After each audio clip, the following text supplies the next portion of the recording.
તો રાજ્યભરમાં ઠંડીનો ચમકારો વધ્યો છે। વડોદરાના તાપમાનમાં પણ ઘટાડો જોવા મળ્યો છે। 14 ડિગ્રી જેટલું તાપમાન વડોદરાનું નોંધાયું છે।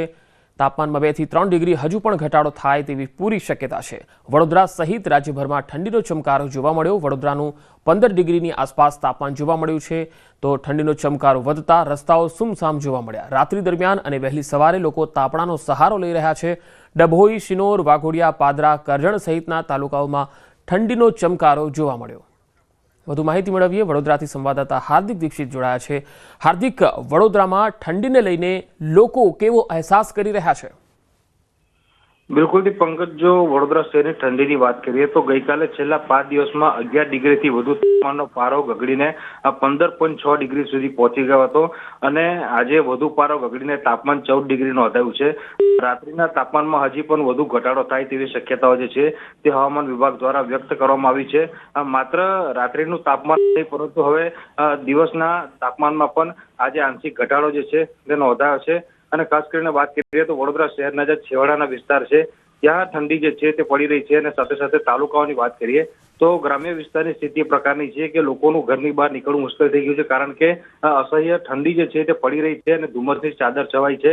બીજી મહત્વની વાત કરીએ તો દિવસ હોય કે પછી રાત હોય, આ બંને સમયગાળા દરમિયાન લોકો જે છે તે તાપણાનો સહારો લેતા જે છે તે નજરે ચડી રહ્યા છે। હવામાન ખાતાના જણાવ્યા મુજબ શહેરમાં ઠંડીનું જોર જે છે તે વધ્યું છે અને મહત્તમ તાપમાન 30.6 ડિગ્રી તેમજ જે લઘુત્તમ તાપમાન છે તે 14 ડિગ્રી જેટલું નોંધાયું છે। હવામાં ભેજનું પ્રમાણ પણ સવારે લગભગ 79% તેમજ સાંજના સમયે ગઈકાલે 34% જેટલું હતું। ત્યારે આજે ઠંડા પવનો છે તે પ્રતિ કલાક 4 કિલોમીટરની ઝડપે ફૂંકાઈ રહ્યા છે। એના કારણે અસહ્ય ઠંડી જે છે તેનો ચમકારો વર્તાઈ રહ્યો છે। પંકજ જી હાર્દિક, આભાર સમગ્ર માહિતી આપવા માટે। અને હવે ખેડૂતોને મળેલા મોટા ટેકાની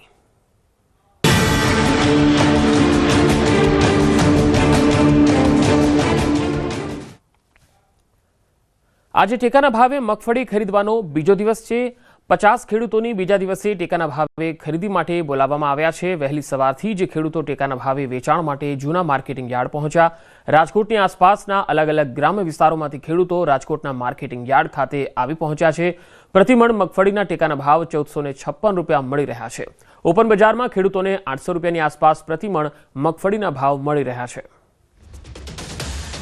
તો રાજકોટમાં તસવીરોમાં જોઈ શકાય છે ખેડૂતો પોતાની જણસ લઈને અહીંયા માર્કેટિંગ યાર્ડ ખાતે આવી પહોંચ્યા છે। 50 ખેડૂતોને ખરીદી માટે બોલાવાયા છે અને માર્કેટિંગ યાર્ડ ખાતે ખેડૂતો મગફળીના વેચાણ અર્થે આવી પહોંચ્યા છે। પ્રતિમણ મગફળીના ભાવ 1456 રૂપિયા